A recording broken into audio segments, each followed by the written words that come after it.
Alright, so for this next example, I'm going to take us into two dimensions, and we're going to have an incline, and on the incline rests a box that has a mass of, we'll call it 4 kilograms, and the incline makes a 30-degree angle with the horizontal.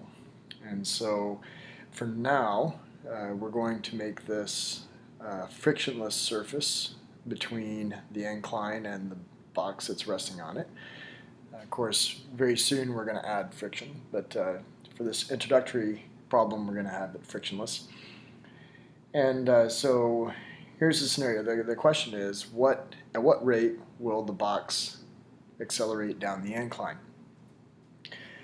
So the first thing we need to do is we need to, now that we've drawn our diagram, is we need to select a coordinate system and a positive direction. And here's where I mentioned Rule 1 really comes into play, because Rule 1, as I've told you, is that if there's an acceleration, we want to make it along an axis and positive if at all possible. So think about this box. Which direction is it going to accelerate? Well, it's going to accelerate down the incline. And so rather than do a traditional x and y axis like you would be used to seeing like that, what we want to do is we want to rotate the axes so that the acceleration is along the axis. And so I'm going to choose the x direction along the incline, and the y direction has to, of course, be perpendicular to it. So what this does is it avoids us having acceleration in both the horizontal and vertical directions, and it's going to simplify our math quite a bit. So now positive x is down the incline, and up, I'm going to make up positive. It's completely immaterial, as you'll see in a minute, since there's no acceleration vertically. It's all along the incline. I can choose either up or down as positive. I'm just going to pick up for no reason at all. But anyways, so now we've established the positive directions. We've set our coordinate system, and of course we would want to draw all the real forces acting on the box. And of course there is the gravitational force, which is down from the center of the box. And then there is the normal force of the incline that's pushing up perpendicular from the incline by definition. And those are the only two forces acting, since it's frictionless. Now notice that the normal force is along one of the axes, along the positive y-axis, but gravitational force is not along an axis, and so it is both acting in the negative y direction and the positive x direction. And so what I want to do is I want to break it down into its components. And so this is where you've got to be careful. Most students will want to take MG and draw a triangle that looks something like, make it part of a triangle that looks something like this. And that's absolutely what we don't want to do. Since mg is the vector itself, we want to make it the hypotenuse and draw its coordinates at right angles, or excuse me, its components at right angles to it. And so there is mg in the y direction, and there is mg in the x direction. So those are the two components that make up the vector mg.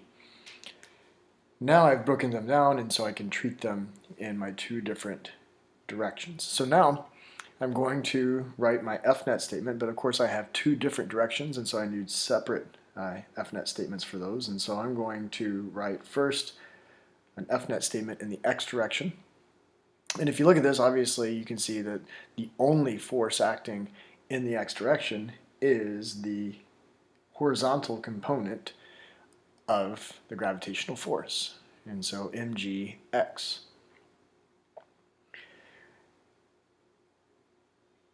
the F net always equals ma, according to Newton's second law, and so I can substitute ma for F net, and that equals mg in the x direction. And now I want to go back and do trig to figure out what the horizontal component of mg is. And as we discussed in class, this angle here is simply going to match the angle of inclination.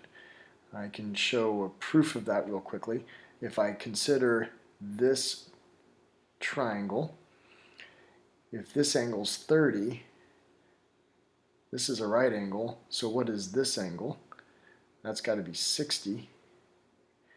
And then this angle makes what with this angle of deflection? A right angle, because those are my horizontal and vertical axes, and so that angle has to be 30. And so that's my proof, but as I mentioned in class, I'm perfectly fine with using the shortcut, which is that the angle of inclination is going to be equal to the angle of deflection for the gravitational force. And so I know that that angle is going to be 30 because the incline is a 30-degree incline from the horizontal. All right, so anyways, so that means that looking back at the components of mg, that means that this horizontal component, mgx, can be found using the sine function. So sine of 30 degrees equals the opposite, which is mg sub x, over the hypotenuse, which is mg. Therefore, mg sub x equals mg times sine of 30 degrees. Well, I can plug that in my calculator, but I already know that sine of 30 is 1/2. And so mgx is mg times 1/2. So going back up here, I can substitute that in. I've got ma in the x direction equals mg times 1/2. And these two masses are the same. I mentioned in class, and we'll talk about it in more detail later, but it's not just completely irrelevant that this is what we call the inertial mass, and this is the gravitational mass, but that they have the same quantity. But for the purposes of this problem, I can just cancel them. And that means that the acceleration is half of the gravitational field strength near the surface of planet Earth, which is 5 meters per second squared. And of course, I'd be well served to give it a direction, and I'll call that down the incline. Now you might object, you say, well, wait a minute, what happened to the F net sub y? Well, we didn't need it in this case because it was a frictionless surface, but just to close out the video, let me point out what I would have done with my F net in the y direction, because when we add friction, we are going to need to examine that direction. So, but F net in the y direction, I said up was positive, and so normal, of course, is in the positive direction. And then in the y direction, or in the negative y direction, we have mg sub y. Well, what is mg sub y? Well, again, by trig, I can demonstrate that that is mg times cosine of 30 degrees.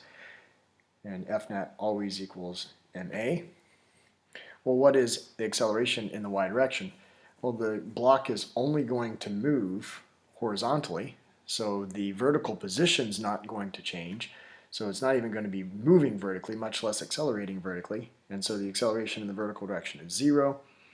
Then there I can prove that the normal force equals mg times cosine of 30 degrees. Now again, I didn't need that bit of information to solve this because it was frictionless. But as you're going to see next week when we introduce friction, that's going to be a step that we're not going to leave out when we have friction in the incline. So that's just a simple example that puts the motion in 2 dimensions and shows how we use Newton's second law to solve a problem in 2 different directions.